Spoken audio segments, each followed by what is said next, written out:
મહત્વના અને મોટા સમાચાર। શહજાદ ખાન પઠાણ ફરી એકવાર એએમસીના વિપક્ષ નેતા બન્યા છે। અમદાવાદ શહેર પ્રમુખ હિંમતસિંહ પટેલે જાહેરાત કરી। તેમણે કહ્યું કે કુલ 18 કોર્પોરેટરોએ ચૂંટણીમાં મતદાન કર્યું હતું, અન્ય 5 કોર્પોરેટરે મતદાન ન કર્યું। તેઓ મતદાન કરવા કોંગ્રેસ કાર્યાલય પહોંચ્યા ન હતા। સ્પષ્ટ બહુમતી સાથે શહજાદ ખાન પઠાણ ફરી એએમસીના વિપક્ષ નેતા તરીકે યથાવત છે। ગઈકાલે જ મોટી જાહેરાત થઈ હતી અને હવે જાણકારી છે તે પ્રમાણે જાહેરાત સત્તાવાર થઈ ચૂકી છે શહજાદ ખાન પઠાણના નામની। શહજાદ ખાન પઠાણ એક જ ઉમેદવાર જે છે સની બાબા એમનું નામ આવ્યું હતું, એમની આજે વરણી કરીને ફરીથી નિયુક્તિ કરવામાં આવે છે। એમના સમર્થનમાં 18 મત મળે છે। પ્રક્રિયા તમે જુઓ ખૂબ સૌહાર્દપૂર્વક બધાએ સારી રીતે થઈ ગઈ છે અને હવે આવનાર જે પ્રજાકીય પ્રશ્નો છે, લોકોના પ્રશ્નોને વાચા આપવા માટે કોંગ્રેસ કટિબદ્ધ છે। કોંગ્રેસ ધારાસભ્ય અમિત ચાવડાના આરોપ। અમિત ચાવડાએ સરકાર પર કર્યા આરોપ। ગુજરાતમાં ભ્રષ્ટાચાર શિષ્ટાચાર બની ચૂક્યો છે। ભાજપની સરકારમાં કૌભાંડીઓ સરેઆમ ફરી રહ્યા છે। વર્ષ 2021માં ઉત્તર ગુજરાતમાં હેમચંદ્ર યુનિવર્સિટીમાં કૌભાંડ થયું। દોષિતો સામે કોઈ જ પગલાં નથી ભરાયા। આ કૌભાંડીઓની પાછળ એમના છુપા આશીર્વાદ છે, એમને બચાવવાનો પ્રયત્ન થઈ રહ્યો છે અને જે શિક્ષણનું હિત જોખમાતું હોય, જે વિદ્યાર્થીઓ મહેનત કરે છે એમના ભવિષ્ય સાથે ચેડા થતા હોય, જે કૌભાંડમાં કૌભાંડીઓ સામેનો ગુનો સાબિત થઈ ચૂક્યો હોય, તેમ છતાં એમની સામે કોઈ કાર્યવાહી કરવામાં નથી આવતી, એનો સ્પષ્ટ મતલબ છે કે સરકારના આશીર્વાદથી કૌભાંડીઓ આજે છડેચોક ગેરરીતિઓ કરી રહ્યા છે, ખોટું કરી રહ્યા છે, ભ્રષ્ટાચાર કરી રહ્યા છે। હાલ ગુજરાત સહિત દેશભરમાં ગણેશ ઉત્સવ ચાલી રહ્યો છે, ત્યારે સંસ્કારી નગરી વડોદરામાં ગણેશ ઉત્સવ દરમિયાન કોમી એકલતાની મિસાલ જોવા મળી છે। શહેરના તાંદજા વિસ્તારમાં વર્ષોથી ગણેશજીની વાજતે ગાજતે સ્થાપના કરવામાં આવે છે। તમામ ધર્મના લોકો હર્ષોલ્લાસ સાથે તમામ તહેવારો મનાવે છે। ગણેશ ઉત્સવ માટે મુસ્લિમ પરિવારના સભ્યો ફાળો ઉઘરાવી આયોજકોને આર્થિક સહાય પૂરી પાડે છે અને આ બધા સાથે મળીને ગણેશ પંડાલ તૈયાર કરે છે।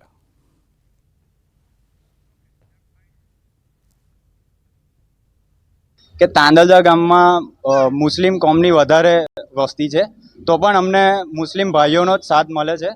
જ્યારે પણ હિન્દુ ધર્મનો કોઈ તહેવાર હોય, અત્યારે ગણેશ ઉત્સવ ચાલે છે, તો ગણેશ ઉત્સવમાં તમે જોઈ શકો તો અમારો ભાઈચારો, એકતા અને અમારી જે કોમી એકતા છે હિન્દુ મુસ્લિમ ભાઈની, એ અહીંયા તમને જોવા મળશે।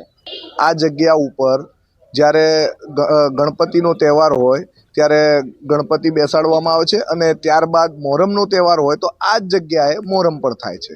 એટલે આ એક જગ્યા એવી છે કે એક અમારા આખા વિસ્તાર માટે અમે બધા એમ કહી શકીએ ભાઈ શાંતિ, એકતા, ભાઈચારાનું આ પ્રતીક છે। અહીંયા કોઈ પણ ધર્મ હોય કે કોઈ પણ તહેવાર હોય, દરેક ધર્મના લોકો ભેગા મળીને એકબીજા સાથે સાથ સહકારથી બનાવે છે। અને આગામી ગણપતિ હોય કે પછી મોહરમનો તહેવાર હોય કે ઈદે મિલાદનો હોય, કોઈ પણ તહેવાર અહીંયા હિન્દુ મુસ્લિમ ભેગા મળીને કરીએ છીએ। અમે દરેક ગણેશ પંડાલોની મુલાકાત લઈ અને આયોજકો સાથે ચર્ચા કરી અને સ્વયંસેવકો હાજર રહે અને રાત્રિ દરમિયાન પોલીસ પેટ્રોલિંગ પણ પંડાલો ઉપર ફરતી રહે અને લોકોને સુખ શાંતિનો અનુભવ થાય, સેફ્ટી ફિલિંગ્સ થાય, એવા તમામ પ્રયત્નો પોલીસ દ્વારા કરવામાં આવી રહ્યા છે। હાલ ગણેશ ઉત્સવ ચાલી રહ્યો છે અને સમગ્ર ગુજરાત સહિત આખા દેશના નાગરિકો ધામધૂમથી આ તહેવાર જે છે તે ઉજવી રહ્યા છે। ત્યારે વડોદરા શહેરની વાત કરીએ તો વડોદરા શહેરને સંસ્કારી નગરીની સાથે સાથે ઉત્સવપ્રિય નગરી પણ કહેવામાં આવે છે। ત્યારે વડોદરાવાસીઓ જે છે તે શાંતિપૂર્ણ માહોલમાં તમામ તહેવારોની ઉજવણી કરી શકે તેવા પ્રકારનું એક વાતાવરણ જે છે તે વડોદરા શહેર પોલીસ દ્વારા ઊભું કરવામાં આવ્યું છે। વડોદરા શહેરની સફર બાદ અત્યારે અમે નવાયાર્ડ વિસ્તારમાં આવી ગયા છે અને નવાયાર્ડ વિસ્તારના દ્રશ્યો જે છે તે તમે જોઈ રહ્યા છો કે પોલીસ જે છે તે સતત પેટ્રોલિંગ કરી રહી છે।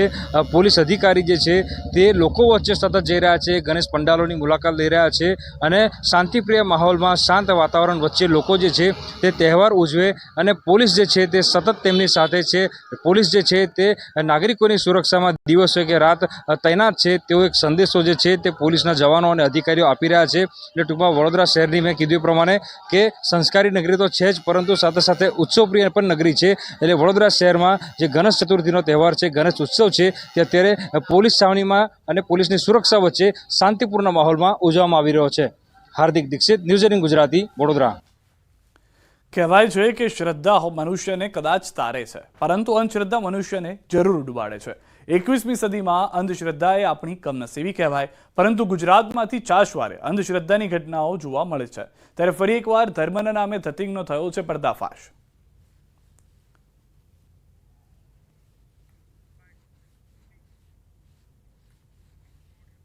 અને માલતીબેને જેના ઘર પછવાડે જે ધૂણીને જે 1.5 ફૂટના અંતરે જે શિવલિંગની મૂર્તિ કાઢી છે એ ખરેખર આમ જોઈએ તો ધતિંગ કહેવાય. અને આ લોકોને અંધશ્રદ્ધામાં ભરમાવાની એક એની ખોટી ધતિંગ લીલા છે. ખરેખર તો આવું કાયદાકીય દ્રષ્ટિએ આવું ન કરવું જોઈએ. વિડીયોમાં જોઈ શકાય છે કે એક મહિલા ધૂણતી આસપાસના લોકોને જમીન ખોદવાનું કહી રહી છે. જમીન ખોદતા માત્ર 1.5 ફૂટ નીચે શિવલિંગ મળી આવ્યું, જે બાદ મહિલા સ્થાનિકોને અહીં મોટું મંદિર બનાવવા કહી રહી છે. મહિલા માલતીબેન અરજણભાઈ ભુવાએ પોતાની 7 વર્ષથી સપનું આવતું હોવાનો દાવો કર્યો અને તે મુજબ ઘરની પાછળના ભાગે સરકારી જમીનની અંદર શિવલિંગ હોવાનો દાવો કરતા છેલ્લા કેટલાય મહિનાથી તેમણે ધૂણવાનું ચાલુ કર્યું. 5 દિવસ પહેલા તેમના ઘરની પાછળના ભાગે મહિલાએ બતાવેલા સ્થળ પર ખોદકામ કરતા માત્ર 1.5 ફૂટ નીચે શિવલિંગ મળી આવ્યું. આ પછી ત્યાં મંદિર બનાવવાની પણ તેમણે વાત કરી હતી અને સમગ્ર ઘટનાનો વિડીયો વાયરલ થયો હતો. જે સમગ્ર ઘટના મુદ્દે વિજ્ઞાન જાથાને ફરિયાદ મળતા તેઓએ અમરેલી તાલુકા પોલીસ સાથે તેમજ અગ્રણીઓને સાથે રાખી ષડયંત્ર રચનારી આ ઢોંગી મહિલાને કાયદાનું ભાન કરાવ્યું. માલતીબેન અરજણભાઈ ભુવા કે જેઓને 7 વર્ષ પહેલા સ્વપ્નમાં આવ્યું કે ભાઈ મહાદેવ મારા વિસ્તારમાં છે એવું સ્વપ્ન આવ્યું. આ બધું વિજ્ઞાન જાથા નિંદક સમજે છે. અને બીજું 6 મહિના પહેલા પોતે ધૂણવાનું ચાલુ કર્યું અને આ ઘટના વખતે પોતાના ઘરની પાછળના ભાગમાં સરકારી જમીનની અંદર આ કૌતુક અને તરકટ બહાર પાડ્યું અને પોતે આદેશ આપ્યો કે આનું મોટું મંદિર કરજો અને આની તમે આમન્યા જાળજો અને બેડો પાર, આવા બધા ઉચ્ચારણો કરી અને ખાસ કરીને બંધારણનું અપમાન, લોકોનામાં ભ્રમ નાખવાનો, ચમત્કારને પ્રોત્સાહન આપવાની આવી વાહિયાત વાત કરી છે. અને આ વાહિયાત વાતની પોતે આજે રૂબરૂ આવતા એને કબૂલાત પણ આપી દીધી છે, માફી પણ માંગી છે, ભ્રમ ફેલા માથી ધૂણવાનું કાયમી બંધની પણ જાહેરાત કરી છે. સમાચારોમાં અત્યારે બસ આટલું. દેશ પ્રદેશની તમામ ખબરો માટે આપ જોડાયેલા રહો ગુજરાતની number 1 news channel news 18 Gujarati સાથે.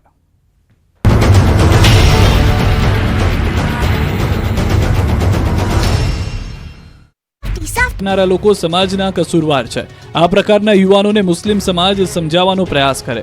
ભરોસો વ્યક્ત કર્યો કે આગામી દિવસોમાં મદ્રેસા અને મસ્જિદ સહિત અન્ય ધાર્મિક સંસ્થાના લોકો પણ યુવાનોને સમજાવશે. બીજી તરફ પથ્થરમારાની ઘટના બાદ પોલીસ તંત્ર એક્શનમાં આવી ગયું. સૈયદપુરામાં બીજા દિવસે પોલીસ તૈનાત કરાઈ. વિસ્તારમાં 5000 સીસીટીવી કેમેરાઓથી આરોપીઓની શોધ શરૂ કરાઈ. તોફાની તત્વો પથ્થરમારો કરનારની સીસીટીવી કેમેરાથી ઓળખ કરી કાર્યવાહી થશે. તમામ ગતિવિધિઓ ડ્રોનથી નજર રાખવામાં આવી રહી છે. હવે સુરતમાં બુલડોઝરવાળી શરૂ કરાઈ છે. ગેરકાયદે બાંધકામો સામે બુલડોઝર ફેરવાયું. સૈયદપુરા પોલીસ ચોકી નજીક દબાણો હટાવાયા. મહાનગરપાલિકાની કામગીરી સાથે સુરત પોલીસનો બંદોબસ્ત ગોઠવાયો. પહેલા ગેરકાયદે દબાણો દૂર કરાયા, બાદમાં બુલડોઝરથી વધારાના સ્ટ્રક્ચર દૂર કરાયા. એસએમસીએ નક્કી કરેલા વિસ્તારમાં દબાણ હટાવની કામગીરી કરવામાં આવી. આ તરફ ડીજીપી વિકાસ સહાયે 16મીએ ઈદ મિલાદ અને 17મીએ ગણેશ વિસર્જન સમયે લોકોને શાંતિ જાળવવા અપીલ કરી છે. જુઓ આ દ્રશ્યો. રોડ પર જાણે નદી વહેતી હોય તેવું લાગી રહ્યું છે. વગર વરસાદે ગાંધીનગરના ચંદ્રાલા ગામે રોડ પર જળબંબાકારની સ્થિતિ સર્જાઈ. રોડ પર 3-4 ફૂટ પાણી ભરાતા એક બાજુનો રોડ બંધ થઈ ગયો. રોડ પર પાણીના સામ્રાજ્યના કારણે વાહન ચાલકો પરેશાન થયા. વરસાદી પાણીનો નિકાલ ન થતા ગાંધીનગરમાં ચંદ્રાલા ગામના લોકોમાં રોષ વ્યાપ્યો. રોષે ભરેલા લોકોએ હાઈવે પર ચક્કાજામ કર્યો. છેલ્લા 3 વર્ષથી ચંદ્રાલા હાઈવે પર પાણી ભરાવાની સ્થાનિકોની ફરિયાદ છે. નેશનલ હાઈવે ઓથોરિટીને પણ સ્થાનિકોને અનેક રજૂઆત કરી હોવા છતાં પણ સમસ્યાનું નિરાકરણ ન આવતા સ્થાનિકોએ ઉગ્ર વિરોધ કર્યો.